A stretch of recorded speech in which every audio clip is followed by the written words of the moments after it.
stres. Karena dulu pernah melahirkan di situ. Melahirkan tanpa ada orang tahu bayi itu disimpan di lemari. Hah? Sampai di lemari? Iya. Waktu itu dulu sampai heboh itu kekerasannya sampai ditusuk gunting, Mbak. Sampai ditusuk gunting? Iya, Pak. Apapun itu masalahnya, yang namanya KDRT itu tetap salah.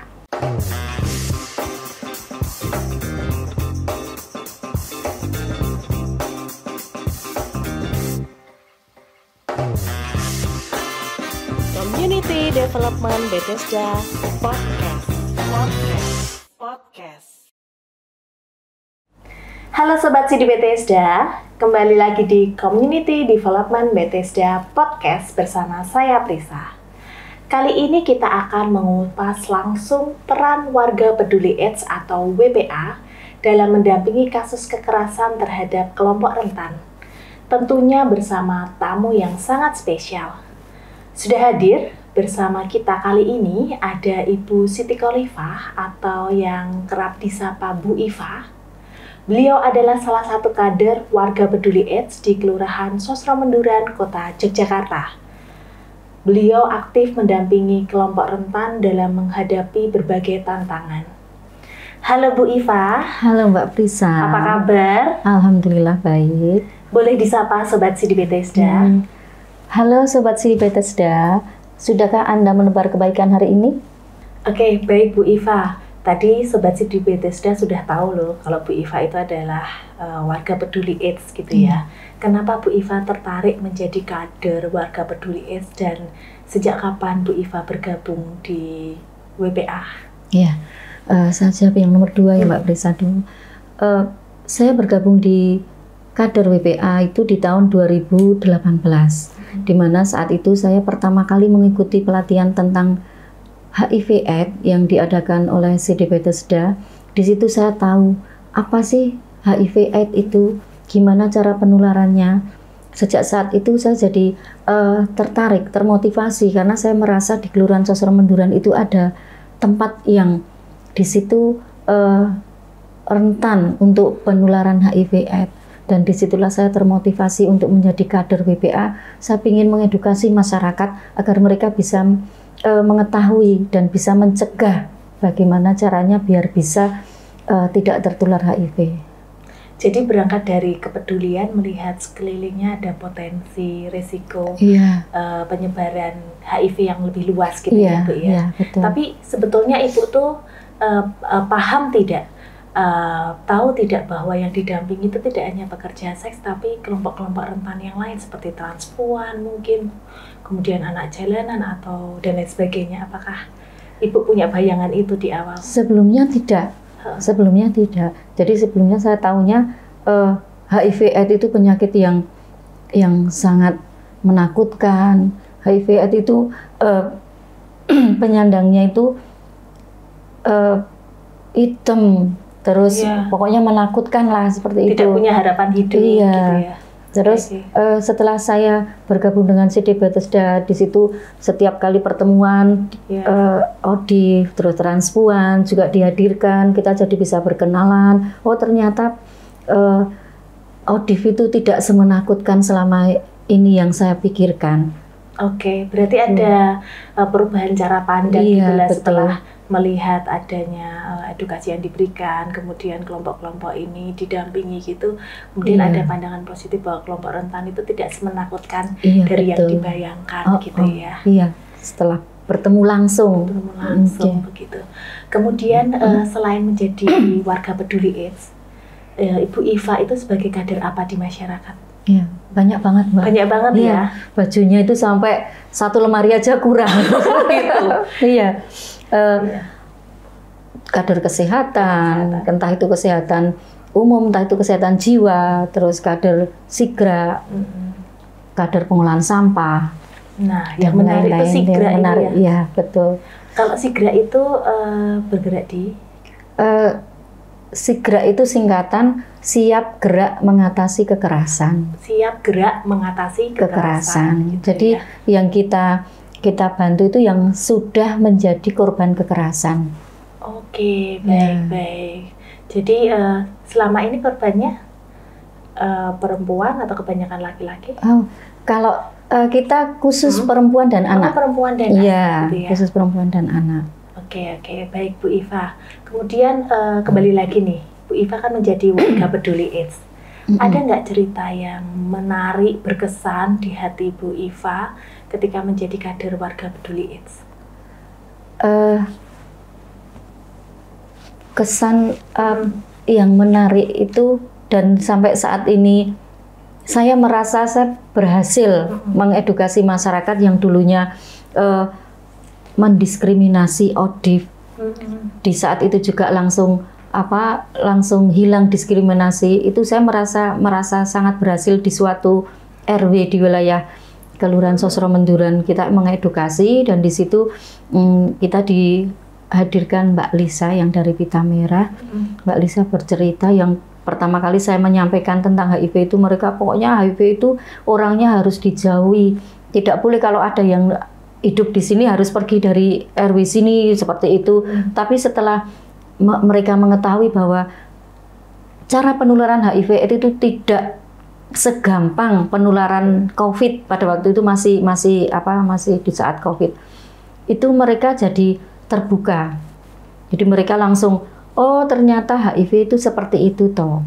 Jadi tidak harus dijauhi, tidak harus didiskriminasi. Oh ternyata ODIF itu harus didekati, malahan harus didukung supaya mereka bisa hidup sehat. Jadi bisa tidak menularkan kepada orang lain, seperti itu. Dan saat itu juga mereka mau salaman, mau cipika-cipiki dengan Mbak Lisa. Itu gitu. satu yang sangat berkesan bagi saya. Oh iya, karena menghadirkan orang dengan HIV langsung untuk sharing pengalaman hidupnya, terus mengubah pandangan, pola pikir kader sendiri maupun masyarakat yang hadir pada saat sosialisasi gitu ya. Dan penularan HIV itu bukan karena mereka itu mempunyai gaya hidup yang jelek, tidak semuanya. Bahkan ada karena jadi korban, jadi terus menjadi ODIF itu. Orang dengan HIV. Iya, orang dengan HIV. Oke. Nah, tadi di awal Ibu juga sudah menerangkan bahwa selain menjadi BPA, Ibu juga menjadi kader Sigra. Dan bajunya banyak gitu ya, karena keterbatasan kader di masyarakat gitu ya.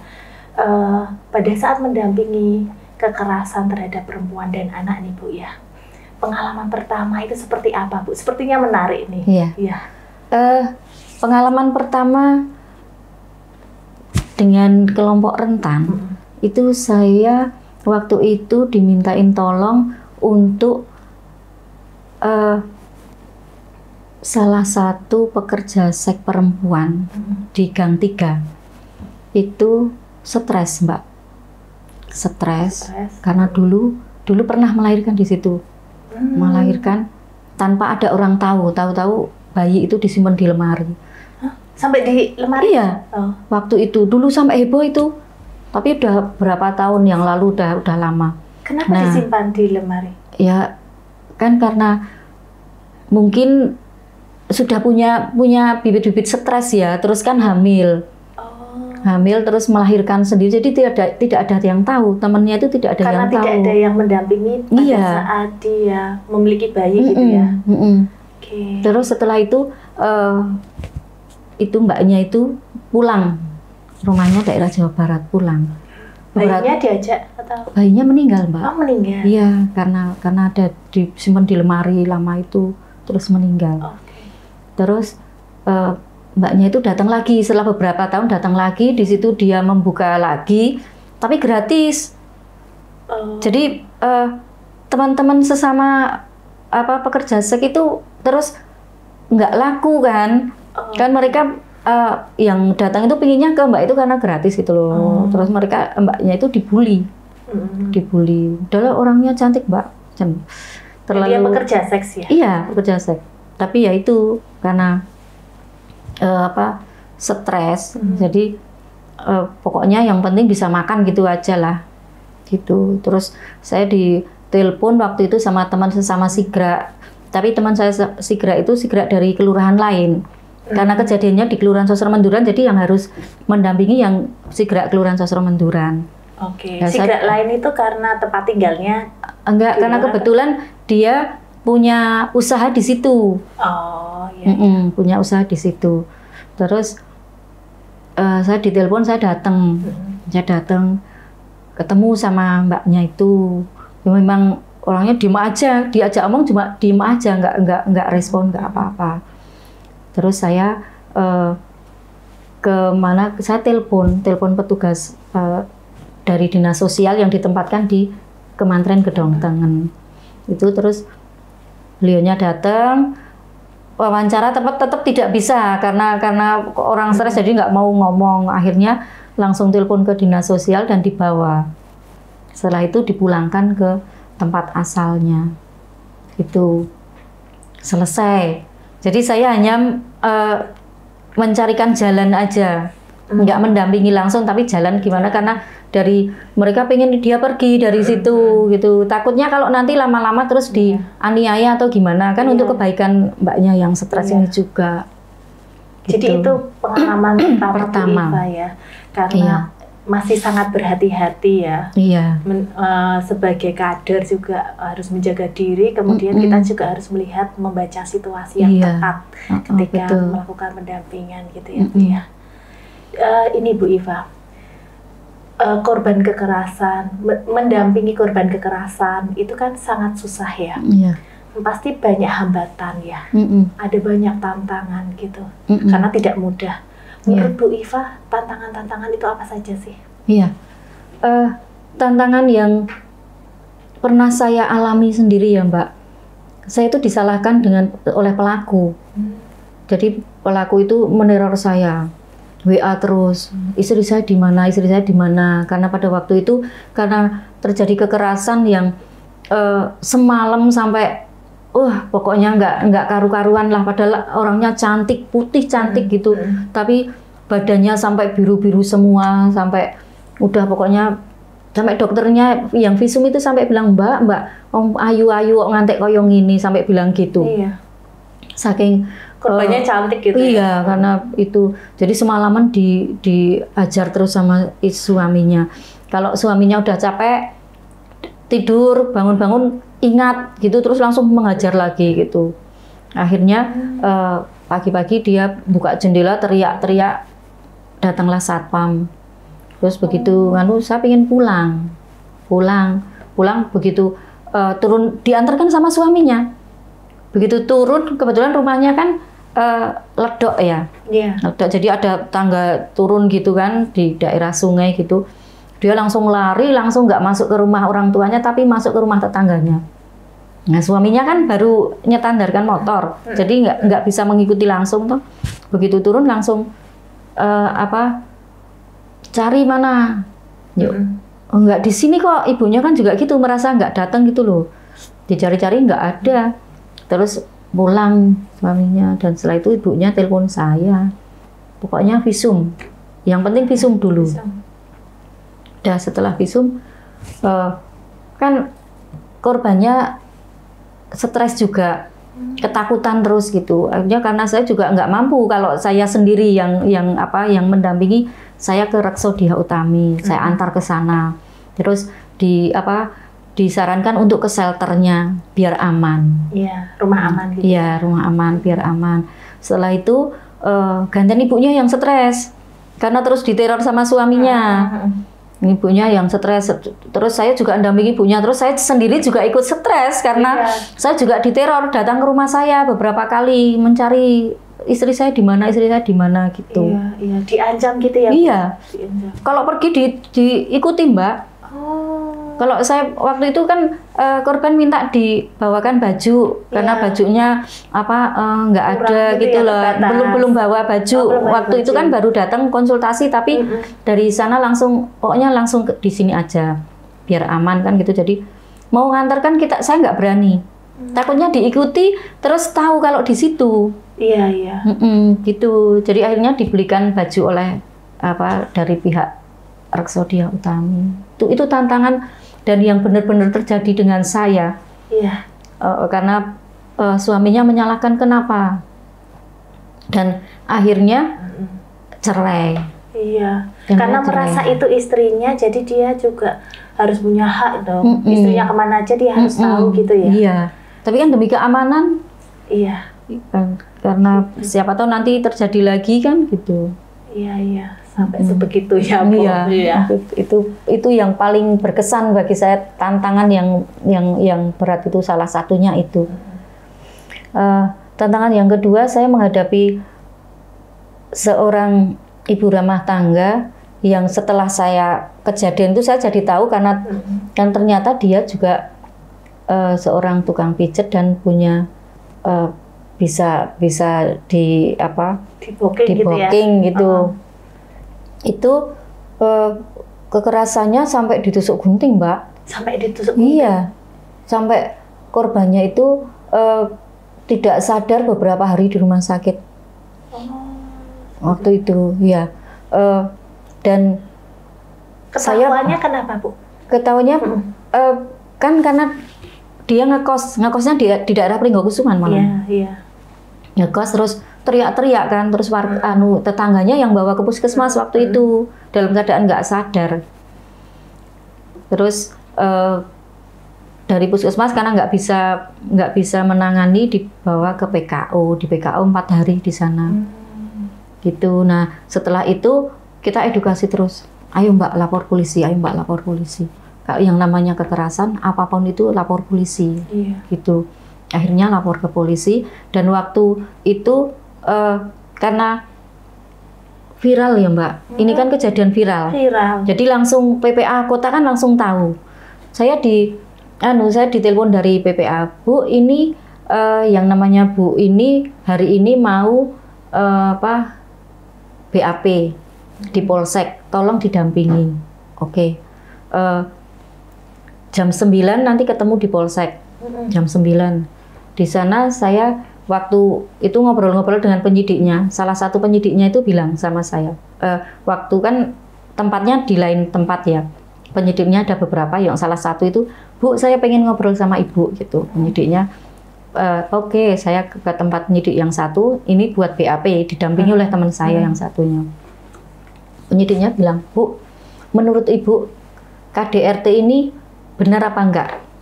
Padahal ini suaminya itu mengetahui kalau istrinya ternyata selama ini itu buka pijet plus-plus gitu. Selama ini suaminya nggak tahu. Saya baca sendiri WA-nya. Penyidiknya bilang gitu. Saya baca sendiri WA-nya. Terus saya bilang, Pak, apapun itu masalahnya, yang namanya KDRT itu tetap salah. Saya gitu. Apapun masalahnya, semua bisa diselesaikan, tidak harus dengan kekerasan. Seperti, oh gitu ya Bu, iya. Tuh. Terus menurut Ibu, apa yang harus dilakukan oleh korban? Gitu. Hukum tetap berjalan, kalau bisa pisah. Gitu. Loh, kenapa sampai pisah? Kalau tidak pisah, karena si korban dan pelaku ini itu udah sampai punya anak 6 loh Pak, saya gitu.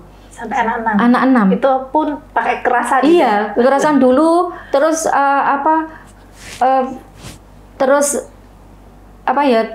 terus baikan, pergi berdua, anaknya ditinggal, pulang hamil gitu lagi. Sampai 6 kali itu sebelumnya kekerasan dulu.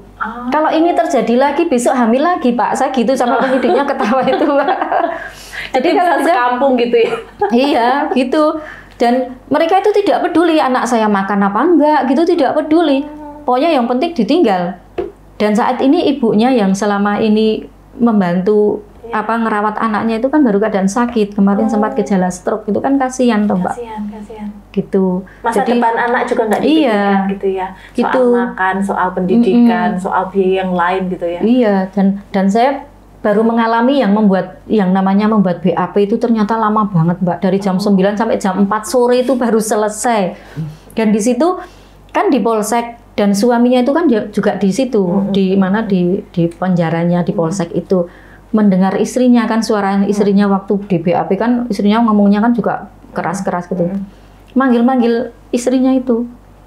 Terus saya bilang, Mbak, itu dipanggil.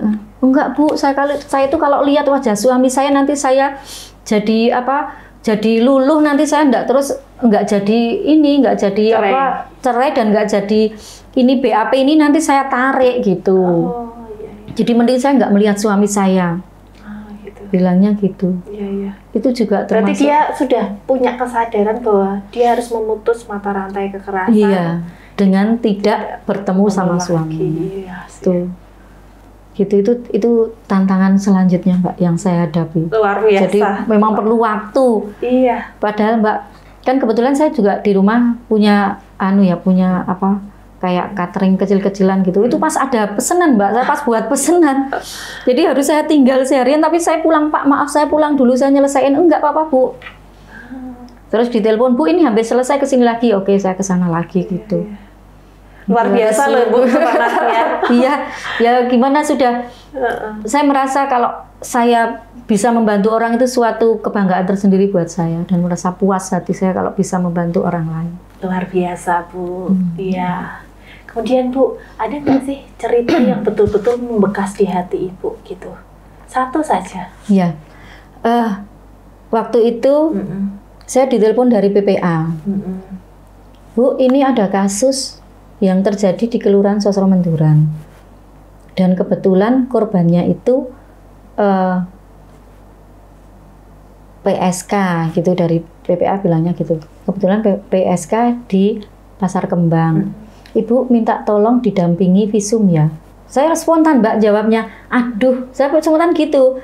Terus dari PPA, Ibu jangan jangan dipikir pekerjaannya ya Bu, dipikir ini perempuan yang kita dampingi, yang kita bantu itu perempuan dan anak, dan ini perempuan Bu, jadi jangan lihat. Ya akhirnya oke Bu, saya berangkat itu terus ke Panti Rape. Sebenarnya saya itu seneng Mbak, tapi endingnya itu yang saya sedikit kecewa di endingnya itu. Kenapa Bu? Karena waktu saya ketemu, saya tanya, Bu, Mbak, karena masih kecil, masih muda banget nih, Mbak, kenapa toh kok sampai terjadi kayak gini? Iya Bu, ini saya tuh ceritanya langganannya teman saya itu booking saya. Terus saya bilang, nanti kalau temanku marah gimana? Enggak, kamu jangan bilang kalau saya booking kamu kan gitu. Terus tapi si korban ini bilang sama temennya lah, temennya ini kan terus marah sama si pelanggan itu. Nah pelanggannya malah terus mukuli ini si korban gitu. Jadi dipukuli sama pelanggan. Itu terus rencananya mau apa Mbak? Saya gitu. Saya mau lapor polisi. Pokoknya saya nuntut, saya minta uang 10 juta. Kalau 10 juta itu tidak bisa, saya minta itu dipenjara pelakunya. Gitu. Oke, sekarang visumnya udah selesai, sambil menunggu antrian visum kan. Visumnya udah selesai, sekarang mau ke Mbaknya mau kemana? Saya mau ke Polsek Bu, saya mau lapor. Oke, mau saya dampingi? Nggak usah Bu, saya sendiri bisa. Bener nggak didampingi? Nggak apa-apa Bu, saya sendiri. Oke. Terus malamnya WA saya, Ibu ini saya mediasi. Saya mediasi dan ini saya minta uang itu malah saya dimarah-marahin. Ya Mbaknya bilang, saya minta uang itu bukan untuk apa-apa, tapi untuk ganti rugi sakitnya, untuk ganti rugi traumanya, saya gitu. Bukan minta uang karena untuk apa memeras itu, bukan, saya gitu. Iya Bu, jadi lewat WA dia mediasi, pertanyaannya dikasihkan saya yang jawab, terus ke itu apa disampaikan. Akhirnya Bu, saya mendapat uang 250. Daripada nanti saya nggak bisa kerja di sini, udah saya manut, bilangnya gitu. Ya udah saya ya ampun, kenapa hanya dengan 250 nggak jadi lapor polisi? Terus apa? Kenapa kok hanya karena itu gitu loh? Jadi saya agak kecewanya di situ. Karena mungkin pada saat itu dia sendiri ya, iya, ada yang mendampingi. Iya, dan dia juga mikirnya kedepannya dia nggak bisa mencari uang lagi di situ. Kedepannya di situ dia. Jadi betapa lemahnya kaum perempuan di saat mau mencari rezeki harus dengan kayaknya kayak nggak ada harganya gitu loh Mbak. Karena tidak ada posisi tawar ya bisa diberikan gitu. Oke. Jadi karena keterbatasan ekonomi membuat perempuan itu juga rentan gitu ya kalau di dalam kasus kekerasan gitu ya. Iya. Oke. Luar biasa loh, banyak sekali cerita-cerita yang inspiratif gitu ya Bu ya. Kemudian selama ini Bu, ketika Ibu menjadi kader ya, terutama kader warga peduli AIDS dan juga SIGRA tadi, reaksi dari keluarga, kemudian masyarakat terhadap Ibu bagaimana? Apakah kemudian ada respon positif atau malah Ibu distigma, diskriminasi karena yang didampingi itu adalah kelompok rentan yang berbeda dari masyarakat pada umumnya gitu? Iya, keluarga dan masyarakat malah mendukung Mbak, mendukung, dan mereka juga malah bangga, iya, malah positif gitu ya? Jadi kalau di setiap ada pertemuan gitu, mereka selalu menanyakan, gimana Mbak, ada cerita lagi nggak? Kan saya selalu ceritakan, ada cerita lagi Kak, maksudnya biar untuk edukasi, untuk apa, kepada masyarakat, kalau ada kejadian ini harus seperti ini gitu loh. Jadi itu kan ada pembelajaran baik gitu iya, ya. Gitu. Jadi mereka malah bangga dan juga menanti-nanti cerita dari saya. Dan ini ada cerita lagi, ada salah satu dari warga itu yang donor darah di PMI. Dia sering donor darah. Terakhir ini dideteksi bahwa darahnya itu mengandung virus hepatitis. Itu jadi tidak bisa untuk ini lagi. Terus temannya itu konsultasi ke saya. Sebentar saya konsultasi Bu Iva yang lebih tahu tentang HIV gitu. Bu, ini harus gimana ya? Kok nganu, ini malah dirujuk ke Sarjito orangnya padahal merasa sehat dan gaya hidupnya juga baik-baik saja selama ini gitu.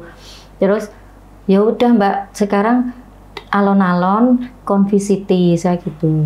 Tes HIV. Alon-alon pelan-pelan dibilangin suruh tes HIV supaya apa, bener-bener kenapa kok nggak boleh donor lagi, kenapa, apakah karena apa, produk darahnya itu nggak layak gitu ya? Iya, apa positif enggak HIV-nya gitu. Oke. Gitu. Terus iya Bu, nanti pelan-pelan saya bilang. Itu salah satu bukti bahwa kehadiran kader WPA itu diakui. Dengan adanya kasus mereka langsung lari ke kami. Oh gitu. Iya. Oke Bu Iva, jadi selama ini banyak sekali kasus kekerasan yang didampingi oleh Bu Iva gitu ya. Ibu Iva melihat tidak ada perubahan dari sebelum didampingi dan sesudah didampingi itu korban mengalami apa saja? Apakah ada perubahan secara pengetahuan, kemudian kesadaran seperti itu? Iya, banyak Mbak perubahannya, karena kami mendampingi korban itu harus cerewet ya, harus berisik, harus ngomong terus, harus dimotivasi karena kita harus korban itu harus berdaya, jangan terus lemah, jangan terus nggak pede, jangan terus menutup diri kan gitu. Jadi ayo Bu, kamu harus ibu harus lapor polisi, ibu harus tetap tetap tegar di depan suami, jangan lemah seperti itu.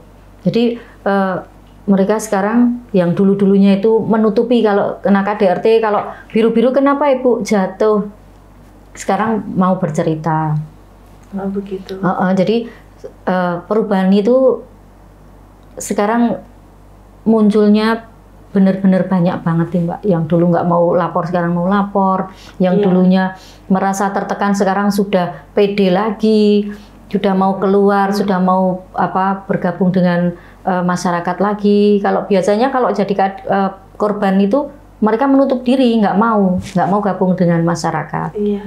Ya, kita motivasi lagi, kita pokoknya harus berdaya, harus kuat.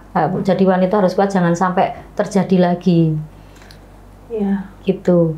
Jadi korban KDRT itu jangan takut untuk melapor, karena salah satu pencegahan jangan sampai terjadi kekerasan lagi itu adalah kita lapor biar pelakunya jera. Iya. Gitu. Karena tidak mudah ya bangkit lagi setelah ada keterpurukan dalam hidupnya gitu. Iya. Aibnya juga sudah terbongkar, masyarakat di sekitarnya juga sudah tahu seperti itu. Yang perlu Iya. dikuatkan adalah soal mental mereka gitu Mm-mm. ya. Bagaimana mereka dikembalikan ke masyarakat menerima Iya. kondisi yang aman buat dia gitu ya Bu ya. Iya, betul. Baik Bu Iva, ternyata dari pendampingan yang Bu Iva lakukan banyak yang berhasil juga ya. Iya, Nah, alhamdulillah. gitu. Kemudian perasaan Bu Iva ketika melihat yang didampingi itu berhasil bisa berdaya itu seperti apa Bu Iva? Senang sekali lah Mbak, dan puas karena sesuai dengan mutu hidup saya, bisa berguna untuk orang lain. Jadi membantu orang lain terus bisa berhasil itu salah satu kebanggaan bagi saya, dan saya merasa puas. Tidak bisa digantikan dengan materi ataupun Betul. apapun. Iya. Betul. Karena kader itu tidak dibayar ya Bu, Iya. tidak mendapatkan insentif gitu. Iya.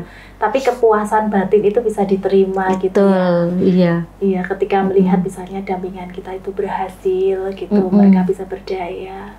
Iya. Seperti itu. Kalau harapan ke depan Bu Iva terhadap WPA itu seperti apa? Kemudian kepada masyarakat itu seperti apa Bu?